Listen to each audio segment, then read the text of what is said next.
Welcome to Wisconsin Shoe Guy.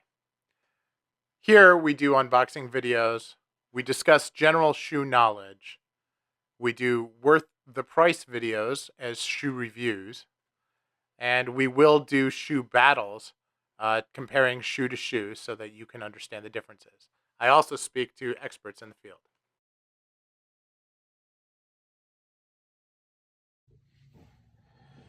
So, let's talk about a really interesting brand. This is Heinrich Dinkelacker.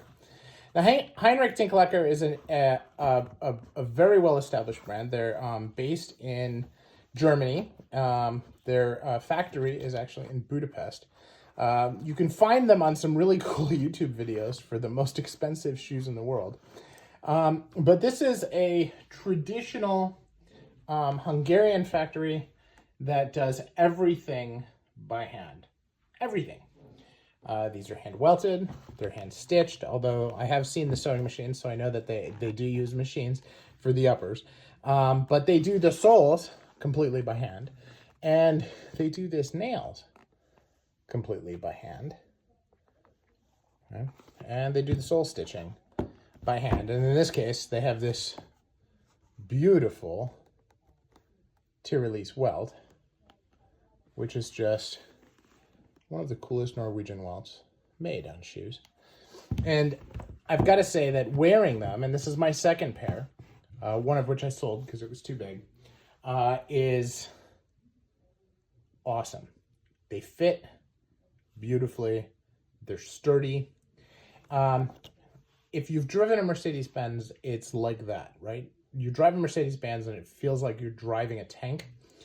These feel like you're wearing tanks on your feet, but they are so well made.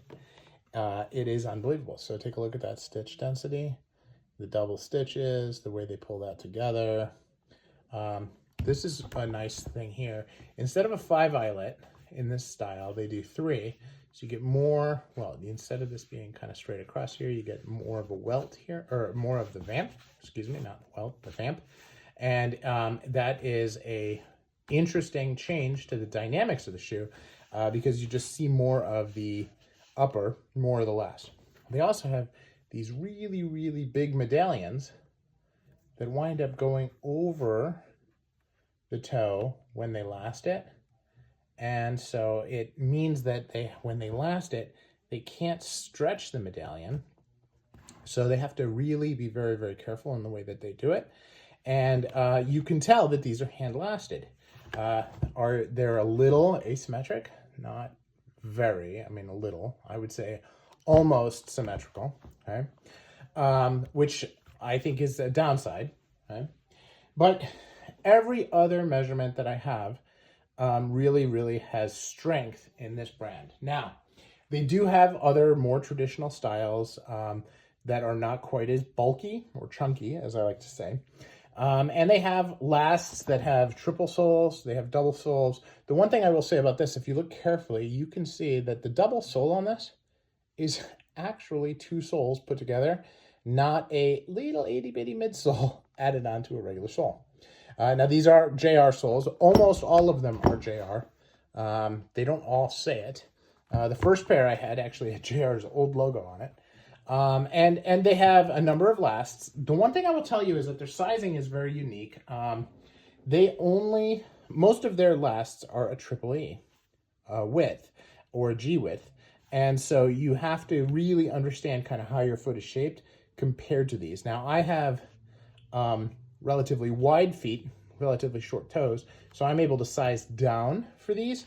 So you should consider making sure that you've got the right size as well. Now, I was fortunate enough, my wife's family lives in Germany, not far from their corporate headquarters. And so I was able to go into their corporate headquarters, be sized, actually get to talk to some of the folks there.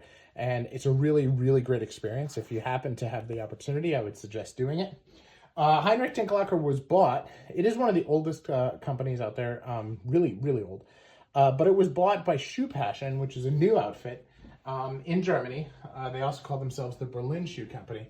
And Shoe Passion bought Heinrich Dinkelacker, so they would have a tier 1 shoe brand but they're very, very focused on their other business, which is mass producing really, really good, high quality Goodyear welted shoes in Spain. And so this really gives them kind of the best of both worlds. They have a high-end line and they have their basic line, and they're able to do other cool things. They do some shell cordovan, they do some exotics as part of what they do, but they are very focused on making a great shoe for a lower price. Now, somebody asked me after I posted a picture of this online, is this shell cordovan? But if you look carefully, you see those crease marks there?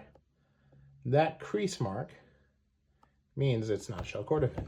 You take a shell cordovan shoe like this one, this is a Carmina, and you look inside, those crease marks are not really creases. It's just dirt that gets in there. And that will flatten out. You can use a deer bone to do it, but those are what they call shell rolls. So this, okay, is not shell cordovan.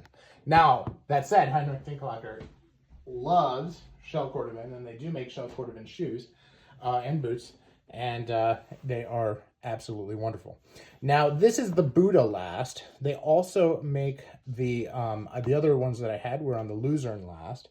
They also have a Rio last. The Rio lasts, they actually do the soles a little different. Most of them are triple soles, and most of them have a Triumph plate installed, which is kind of cool. And with these, they do the nails. They all do the nails on the side, but the Rio has the big Triumph plate on the front. And I actually asked them about that, thought I was going to do that, wanted to do that, and the salesperson talked me out of it, said that I should go with the nails, and I haven't looked back. It's been a great experience. So Heinrich Dinkelacker, a fantastic brand, and really, in my opinion, if you're going to go with Heinrich Dinkelacker, go with one of the unique Heinrich Dinkelacker styles like this, because they are something that a shoe aficionado will recognize, and it is a little different, a little edgy, something a little different for your standard person who's not going to necessarily understand why it's different or what's great about it, but they will be able to see that it's a little different, and that is always okay in my book. So this is Wisconsin Shoe Guy. Thanks for watching. I'm interested in your comments. Let me know what you think.